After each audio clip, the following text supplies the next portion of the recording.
Welcome back to your channel Vidyarthi. तो अब हम स्टार्ट करने जा रहे हैं चार्टर एक्ट 1813। आपको पता होगा 1793 ईस्वी का जो है चार्टर एक्ट कंप्लीट हो चुका है। 1833 भी हम करा चुके हैं। 1813 बीच का छूट गया था। 1833 चूंकि एक बड़ा पार्ट था इसीलिए हम उसको पहले करा दिए। 1813 स्टार्ट करते हैं और बचा जो आपका एक और जिसको हम ये रेगुलेटिंग एक्ट जो पहले वाला था जहां से हम लोग का स्टार्ट हुआ था वो भी हो चुका है। ठीक है, पिट्स इंडिया एक्ट भी हो चुका है। तो वो एक ही ग्रुप में मतलब एक ही प्लेलिस्ट बना देंगे। पूरा का पूरा जो ब्रिटिश इंडियन टाइम पे जो एक्ट्स बने थे 1947 तक के उसको बना देंगे। ठीक है, चलिए स्टार्ट करते हैं। तो चार्टर एक्ट 1813। वैसे तो हम आपको चार्टर एक्ट जब स्टार्ट किए थे 1793 उसी समय बताए थे कि चार्टर का मतलब क्या होता है, मगर कई लोगों के पास ये वीडियो जब जाएगा तो उसके लिए उनके लिए ये पहला वीडियो होगा। तो इसीलिए चार्टर का मतलब होता है कागज। तो कागज कैसा कागज? लीगल कागज। लीगल माने कानूनी, मतलब ऑथराइज्ड बाय गवर्नमेंट, मतलब जिसको कौन बनाया है, कौन लिख के दिया है? कोई सरकार। सरकार कैसा कैसा हो सकता है भाई? तो एक है आपके पास प्रधानमंत्री, कहीं का हो सकता है, कहीं का प्रेसिडेंट। और आपको पता होगा कि ब्रिटेन में जैसे भारत के प्रेसिडेंट है उसी तरीके से ब्रिटेन में कौन है? क्राउन। क्राउन मतलब क्या होता है? किंग या फिर क्वीन, दोनों हो सकता है। ठीक है, तो लीगल कागज, कोई भी कागज पे अगर हम कुछ लिख देंगे तो वो नॉर्मल पेपर होगा, मगर किसी कागज पे हम लिखें, है ना, और हम कौन है? हम क्राउन है, हम कोई पावरफुल इंसान है। पावरफुल जैसे कोई माने सुप्रीम अथॉरिटी है, कोई बहुत पावरफुल इंसान है, सरकारी इंसान है, जैसे प्राइम मिनिस्टर हो गए, ये सब हो गए। तो उस केस में वो कागज लीगल कागज कहलाता है ना। नॉर्मली भी अगर मान के चलिए कि हम नॉर्मली किसी जगह पे जॉब करते हैं, सरकारी जॉब भी, तो उस केस में भी यही बात है। मान के चलिए कोई एसडीएम ही साइन करके दे दे तो वो भी लीगल कागज हो जाएगा क्योंकि वो एक पोस्ट पे बैठा हुआ है।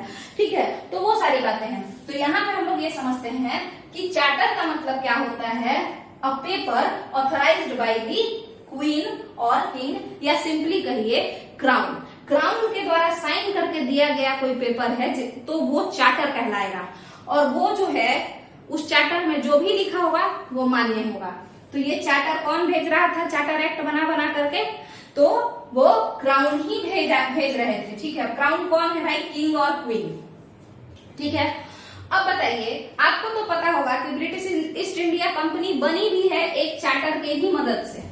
वो 1600 ईस्वी में जब क्वीन एलिजाबेथ साइन की थी कि जाओ भाई तुमको हम क्या दे देते हैं, 1600 ईस्वी में एक कानूनी कागज पर लिख करके, कागज सब नॉर्मल होता है, जब उस कागज पे एलिजाबेथ साइन कर देती हैं तो वो चार्टर कहलाने लगता है। ठीक है, कानूनी कहलाने लगता है, लीगल कहलाने लगता है।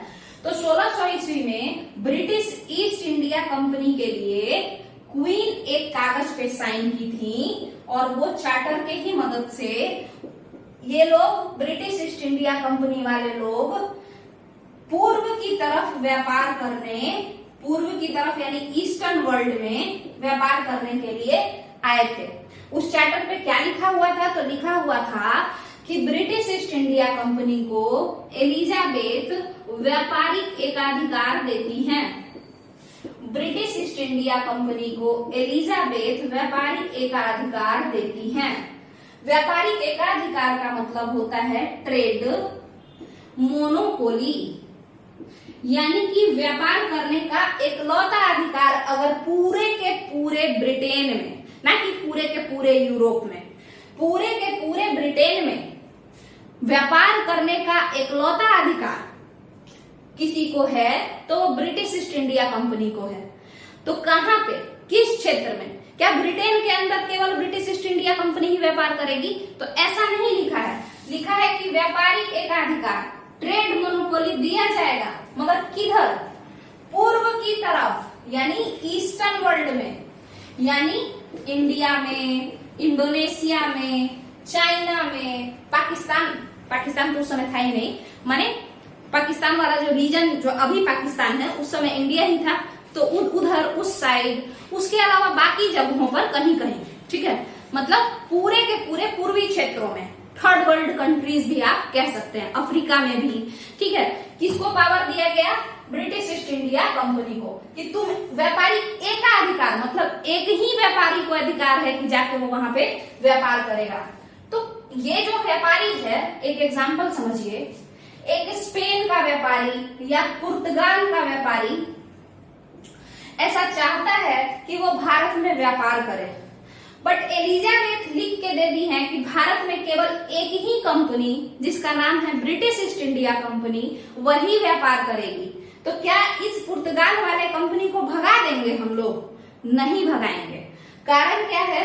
कारण ये है कि पुर्तगाल महारानी एलिजाबेथ के अंदर नहीं है। पुर्तगाल महारानी एलिजाबेथ के टेरिटरी में नहीं आता है। पुर्तगाली लोग के राजा कोई और हैं। एलिजाबेथ जो है वो ब्रिटेन की महारानी है, तो वो ब्रिटेन के लोगों में से एक कंपनी को पावर दी है, एक कंपनी को एकाधिकार मतलब मोनोपोली दी है कि सिर्फ तुम्हारे पास ही ये अधिकार है कि तुम व्यापार करोगे पूर्व में जाकर के, और पूरे ब्रिटेन से किसी और को हम नहीं जाने देंगे। ये कब कहा गया था? ये 1600 में कहा गया था। ये कब कहा गया था?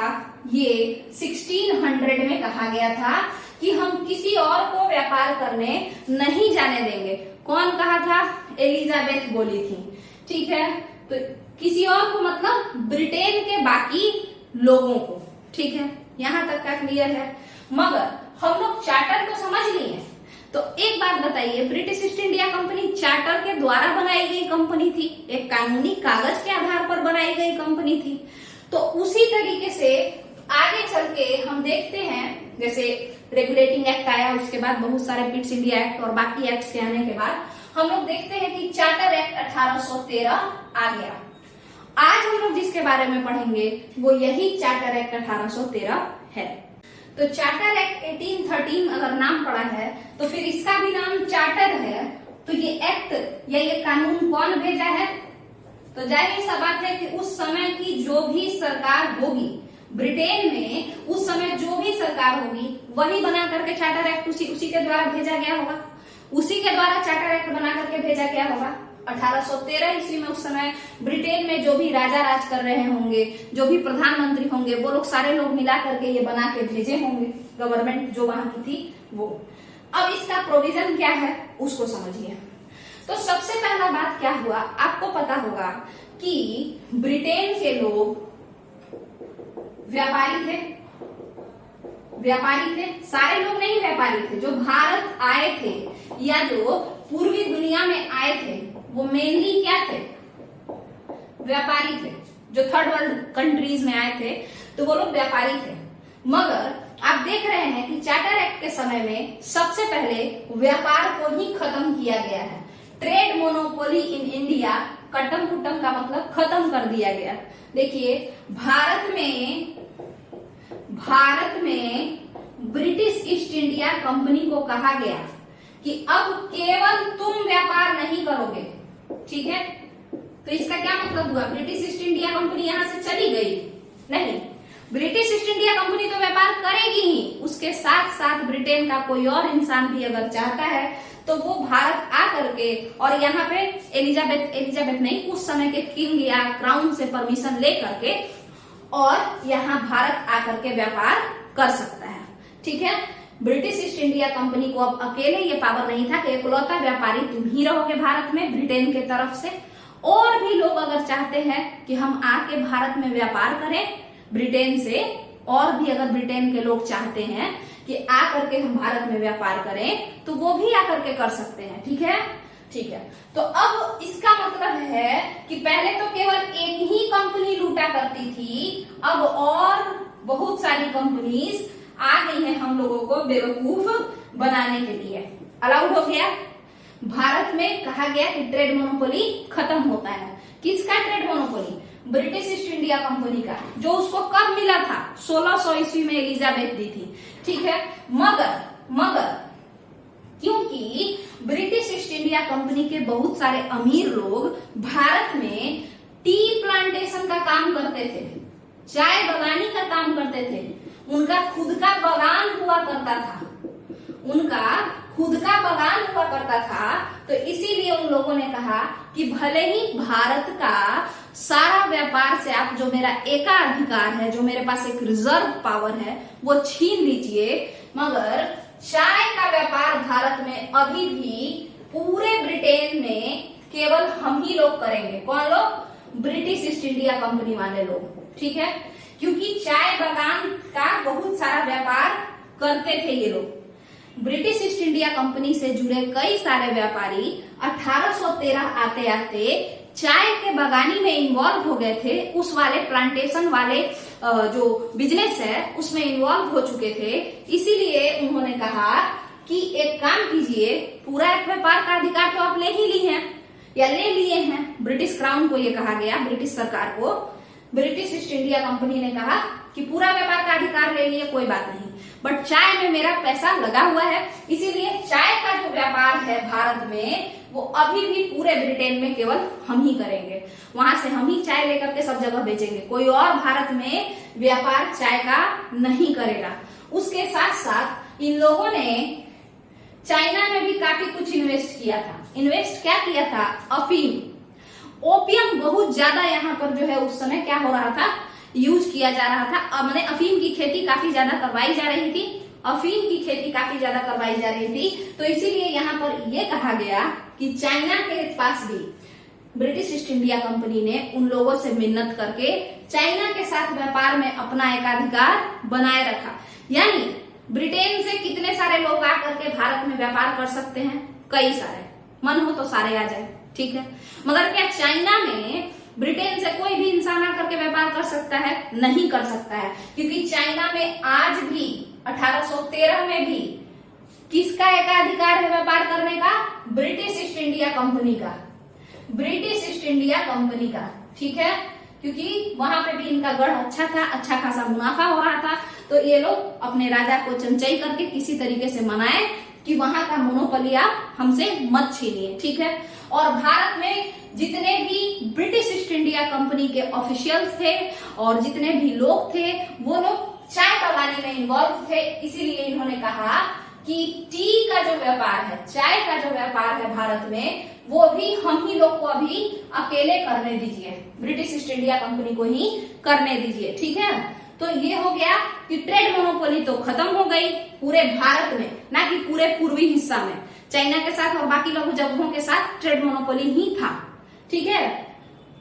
मतलब बाकी जगहों के साथ नहीं, केवल चाइना के साथ था ट्रेड मोनोपोली बरकरार था, और भारत में चाय के लिए बरकरार था। बाकी जगहों से, पूरब के क्षेत्रों से हटा दिया गया और इंडिया से खास करके एकाधिकार को हटा दिया गया। चलिए, अब जब यहाँ पर केवल और केवल व्यापारिक एकाधिकार रहा ही नहीं, तो अब जब व्यापारिक एकाधिकार नहीं रहा तो क्या अब यहाँ पर और लोग नहीं आएंगे? क्रिश्चियन मिशनरी, ईसाई पादरी, सीधे सीधे अगर आप समझिए तो ऐसे ईसाई लोग जो व्यापार करने नहीं आए हैं। आपको पता है ऐसे कुछ ईसाई लोग जो कि व्यापार करने नहीं आए हैं, वो लोग यहाँ पर चैरिटी करने आए हैं और बाकी जो मतलब एजुकेशन को प्रमोट करने आए हैं। तो ये सब कब से आना शुरू हुए? चार्टर एक्ट 1813 से।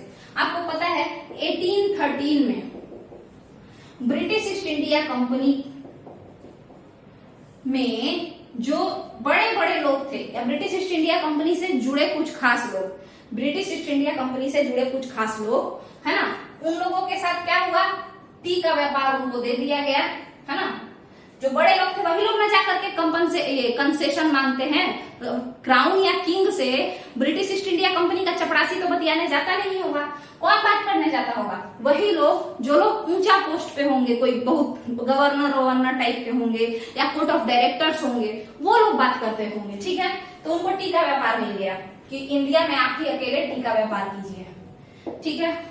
और उसके बाद जो है चाइना के साथ पूरा का पूरा व्यापार ये लोग रख लिए। ये तो क्लियर हो गया।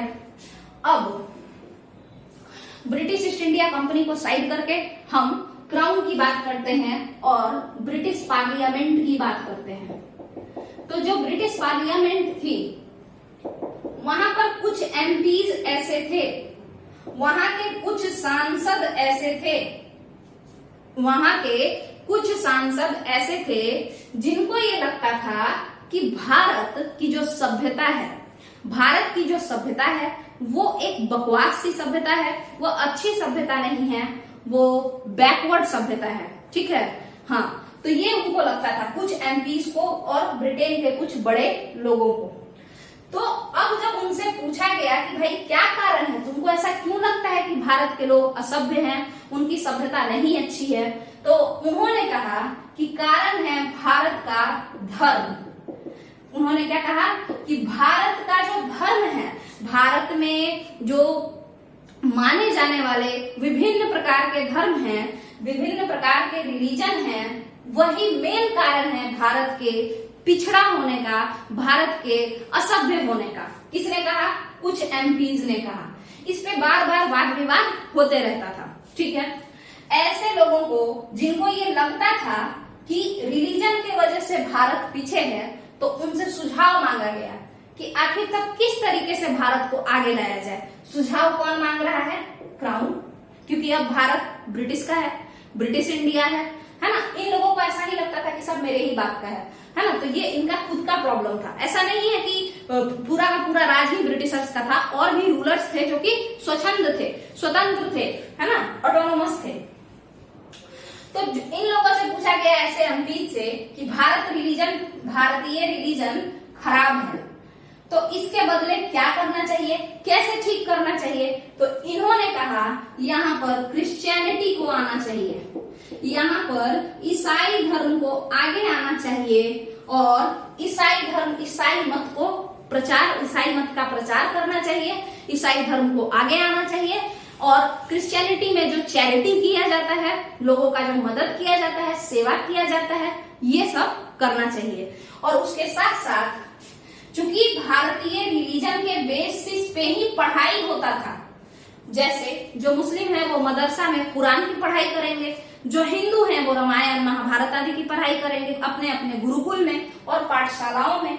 आपको 8th क्लास में इसके बारे में एनसीईआरटी में दिया हुआ है कि किस तरीके से लोकल स्कूल चलता था ब्रिटिश काल से पहले, या उस समय जिस समय तक ब्रिटिशर्स हमारे सामाजिक मामले में इंटरफेयर नहीं किए थे। ठीक है, चलिए, तो यहाँ हमने देखा कि इन्होंने कहा कि इनका जो स्टडी या एजुकेशन सिस्टम है वो इनके रिलीजन पे ही बेस्ड है। भारतीयों का एजुकेशन सिस्टम किस पे बेस्ड है? भारतीयों के रिलीजन पे बेस्ड है। रिलीजन कैसा है? रिलीजन बैकवर्ड है। हम नहीं कह रहे हैं, कुछ ऐसे एमपीज थे, कुछ ऐसे बड़े लोग थे ब्रिटेन के जिनको ऐसा लगता था। ठीक है, और जब पूछा गया कि कैसे सुधार हो सकता है, तो इन एमपीज ने कहा क्रिश्चियनिटी को प्रमोट करो। क्रिश्चियनिटी को कैसे प्रमोट करें? 2 तरीका होता है कन्वर्जन का। एक तो जाकर के जाइए और बम फोड़ दीजिए, गोली मार दीजिए, और इस तरीके से जो है डराइए, काट देंगे, नहीं तुम मेरा धर्म अपना लो, है ना। ऐसे भी धर्म का पालन करवाया जा सकता है, इंसान डर के मारे अपने आप को कन्वर्जन कर लेगा, है ना। दूसरा, प्यार से भी कन्वर्जन कराया जा सकता है, जैसे कोई गरीब है तो उसकी मदद करके, पैसा खिला के, और इन तरीकों से जो है, और उसका ब्रेन वॉश करके। जरूरी नहीं है कि पैसा ही खिला के, ब्रेन वॉश करके, हर बात पे उसको ऐसा दिखाना कि देखो हम लोग कितने अच्छे हैं, तो ऐसे करके जो है चेंज कराया जा सकता है रिलीजन को। तो इन लोगों ने कहा क्रिश्चियनिटी को प्रमोट करो। इससे क्या होगा?